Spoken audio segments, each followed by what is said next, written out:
Good morning students. आज हम हिंदी की पाठ्य पुस्तक वसंत का लेसन 2 करेंगे, कक्षा 6 का, जिसका नाम है बचपन।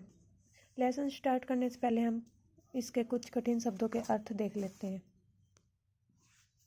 स्याना, समझदार, शताब्दी 100 साल, दशक 10 साल, फ्रिल, झालर, आश्वासन, भरोसा, शनिचर, शनिवार, ऑलिव ऑयल, जैतून का तेल, कैस्टर्ड ऑयल, अरंडी का तेल, अटपटा, अजीब, चर्च, गिरजाघर, टंकी थी, सिली गई थी, मनाही, इजाजत न होना, मितली, उल्टी, कमतर, कम सुंदर, हष्ट-पुष्ट, ताकतवर, स्वस्थ, सुभिते, सुविधाजनक, कोलाहल, आवाज, आश्वासन, भरोसा।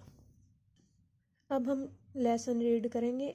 बचपन के लेखक हैं, ये किसके द्वारा लिखा गया है? कृष्णा सोबती। तुम्हें अपने बचपन की ओर ले जाऊंगी। मैं तुमसे कुछ इतनी बड़ी हूँ कि तुम्हारी दादी भी हो सकती हूँ, तुम्हारी नानी भी, बड़ी बुआ भी और बड़ी मौसी भी। परिवार में मुझे सभी लोग जीजी कहकर ही पुकारते हैं। हाँ, मैं इन दिनों कुछ बड़ा बड़ा यानी उम्र में सयाना था, समझदार महसूस करने लगी हूँ। शायद इसलिए कि पिछली शताब्दी 100 सालों में होती है, मैं पैदा हुई थी। मेरे पहनने ओढ़ने में काफ़ी बदलाव आए हैं।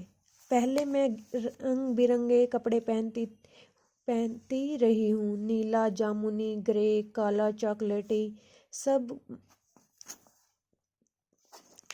अब मन कुछ ऐसा करता है कि सफ़ेद पहनो, गहरे नहीं, हल्के रंग। मैंने पिछले दशकों में तरह तरह की पोशाकें पहनी हैं। पहले फ्रॉक, फिर निक्कर, वॉकर, स्कर्ट, लहंगे, गरारे और अब चूड़ीदार और घेरेदार कुर्ते। बचपन में कुछ फ्रॉक तो मुझे अब भी याद है। हल्की नीली और पीली धारी वाला फ्रॉक, गोल कॉलर और बाजू पर भी गोल कफ। एक हल्के गुलाबी रंग का बारीक चुन्नटों वाला घेरेदार फ्रॉक, नीचे गुलाबी रंग की फ्रिल झालर, बताया था ना। उन दिनों फ्रॉक के ऊपर की जेब में रुमाल और बालों में इतराते रंग बिरंगे रिबन बालों में बांधने का होता है, रिबन का चलन था। लेमन कलर का बड़े प्लेटों वाला गरम फ्रॉक, जिसके नीचे एक फर टंकी सिली गई थी, टंकी थी। 2 ट्यूनिंग भी याद है, एक चॉकलेटी रंग का और अंदर की कोटी प्याजी, दूसरा गरे और उसके साथ सफ़ेद कोटी। मुझे अपने मोजे और स्कर्टिंग भी याद है। बचपन में हमें अपने मोजे खुद धोने पड़ते थे।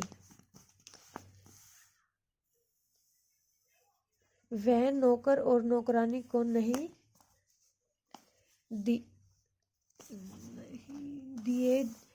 दिए जा सकते थे, इसकी सख्त मनाही थी।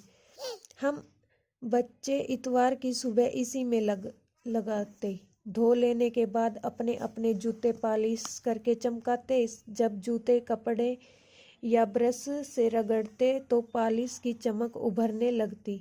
सरवर, मुझे आज भी बूट पॉलिश करना अच्छा लगता है, हालांकि अब नई किस्म के शू आ चुके हैं। कहना होगा कि ये पहले से कहीं ज़्यादा आरामदेह हैं। हमें जब नए जूते मिलते उसके साथ ही छालों का इलाज शुरू हो जाता। छालों मतलब फफोड़े उठ जाते हैं जो। जब कभी लंबी सैर पर निकलते अपने पास रुई जरूर रखते, जूता लगा तो रुई मोजे के अंदर। हाँ, तुम्हारे बचपन में तो बहुत फर्क हो चुका है। हर शनिवार को हम ऑलिव ऑयल या कैस्टर्ड ऑयल पीना पड़ता। यह एक मुश्किल काम था। शनिचर को सुबह से ही नाक में इसकी गंध आने लगती, स्मेल, बदबू। छोटे शीशे के गिलास जिन पर ठीक खुराक के लिए निशान पड़े रहते, उन्हें देखते ही मिलती उल्टी होने लगती। मुझे आज भी लगता है कि अगर हम न भी पीते यह शनिवारी दवा तो कुछ ज़्यादा बिगड़ने वाला नहीं था, सेहत ठीक ही रहती। तुम्हें बताऊंगी कि हमारे समय और तुम्हारे समय में कितनी दूरी हो चुकी है, यहाँ तक कि बचपन की दिलचस्पियाँ भी बदल गई। याद रहे, उन दिनों कुछ घरों में ग्रामोफोन थे, रेडियो और टेलीविजन नहीं थे। हमारे बचपन की कुल्फी आइसक्रीम हो गई है, कचौड़ी समोसा पेटीज में बदल गया है, सहतूत और फालसे और खसखस के शरबत कोक पेप्सी में। उन दिनों कोक नहीं, लेमनेड विमटो मिलती थी।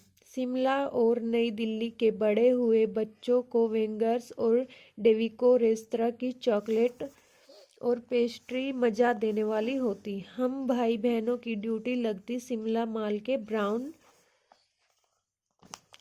ब्रेड लाने की। हमारा घर माल से ज़्यादा दूर नहीं था। हम एक छोटी सी चढ़ाई और गिरजा मैदान पहुंच जाते। वहां से एक उतराई उतरते और माल पर कन्फेक्शनरी काउंटर पर तरह तरह की पेस्ट्री और चॉकलेट की खुशबू मनभावनी, जो मन को भाती है।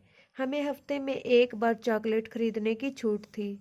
सबसे ज़्यादा मेरे पास ही चॉकलेट टॉफ़ी का स्टॉक रहता। मैं चॉकलेट लेकर खड़े खड़े कभी न खाती, घर लौटकर डाइट बोर्ड पर रख देती और रात के खाने के बाद बिस्तर में लेटकर मजा ले ले खाती। शिमला में काफल भी बहुत याद आते हैं, खट्टे मीठे, कुछ एकदम लाल, कुछ गुलाबी रस भरी कसमल।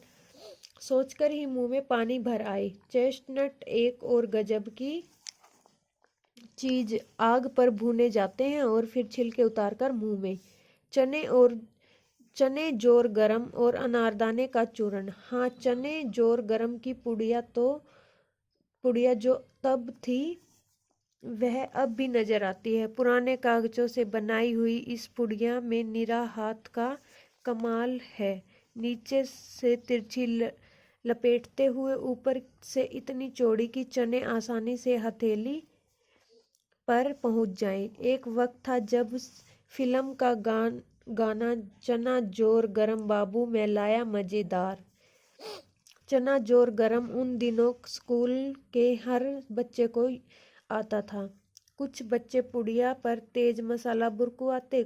पूरा गिरजा मैदान घूमने तक यह पुड़िया चलती। एक एक चना पापड़ी मुंह में डालने और कदम उठाने में एक खास ही समय रफ्तार थी। छुटपन में हमने शिमला रिज पर बहुत मजे किए हैं, घोड़ों की सवारी की है। शिमला हर बच्चे को कभी न कभी यह मौका मिल ही जाता था। हम जाने क्यों घोड़ों को कुछ कमतर करके समझते, उन पर हंसते थे। ननिहाल होता नानी का घर। घोड़े खूब हष्ट पुष्ट और खूबसूरत। उनकी बात फिर कभी। शाम को रंग बिरंगे गुब्बारे, सामने जाखू का पहाड़, ऊंचा चर्च की घंटियां बजती तो दूर दूर तक उनकी गूंज फैल जाती। लगता उनके संगीत में प्रभु यीशु स्वयं कुछ कर रहे हैं। सामने आकाश पर सूर्य का छिपना हो रहा है। गुलाबी सुनहरी धारियां नीले आसमान पर फैल रही हैं। दूर दूर फैले पहाड़ों के मुखड़े गहराने लगे और देखते देखते बत्तियां टिमटिमाने लगी। रिज पर की रौनक और माल की दुकानों की चमक के भी क्या कहने। स्कैंडल पॉइंट की भीड़ भी उभरता कोलाहल। सर्वर स्कैंडल पॉइंट के ठीक सामने उन दिनों एक दुकान हुआ करती, जिसमें शोरूम में शिमला कालका ट्रेन का मॉडल बना हुआ था। इसकी पटरियां उस पर खड़ी छोटे छोटे डिब्बों वाली ट्रेन, एक और लालटेन की छत वाला स्टेशन और सामने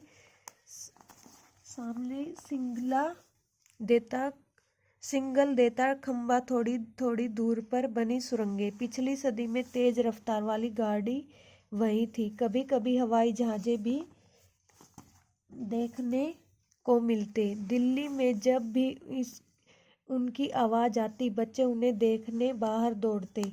दिखता एक भारी भरकम पक्षी उड़ा जा रहा है पंख फैलाकर, यह देखो, और वह गायब। उसकी स्पीड ही इतनी तेज लगती। हाँ, गाड़ी के मॉडल वाली दुकान के साथ एक और ऐसी दुकान थी जो मुझे कभी नहीं भूलती। यह वह दुकान थी जहाँ मेरा पहला चश्मा बना था। वहाँ आंखों के डॉक्टर अंग्रेज थे। शुरू शुरू में चश्मा लगाना बड़ा अटपटा लगा।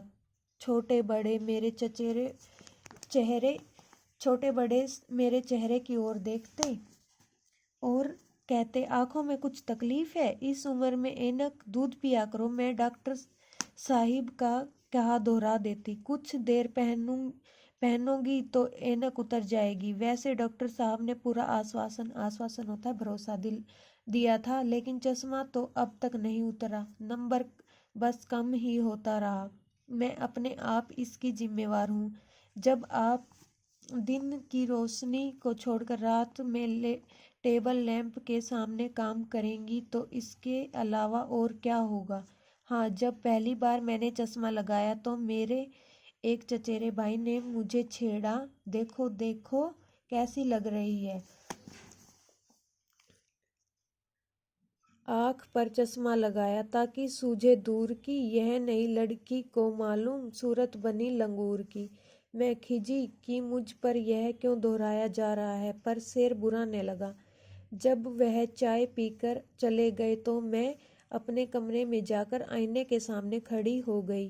कई बार अपने को देखा, ऐनक उतारी, फिर पहनी, फिर उतारी, देखती रही, सूरत बनी लंगूर की। नहीं नहीं नहीं, हाँ हाँ हाँ। मैंने अपने छोटे भाई का टोपा उठाकर सिर पर रखा। कुछ अजीब लगा, अच्छा भी और मजाकिया भी। तब की बात थी, अब तो चेहरे के साथ घुल मिल गया। चश्मा जब कभी उतरा हुआ होता है तो चेहरा खाली खाली लगने लगता है। याद आ गया वह टोपा, काली फ्रेम का चश्मा और लंगूर की सूरत। हाँ, इन दिनों शिमला में मैं सिर पर टोपी लगाना पसंद करती हूँ। मैंने कई रंगों की जमा कर ली हैं, कहाँ पट्टों का ओढ़ना और कहाँ सहज सहज सुविधाजनक वाली हिमाचली टोपियाँ। Thank you. कठिन शब्दों के अर्थ अपनी नोटबुक में राइट करने हैं।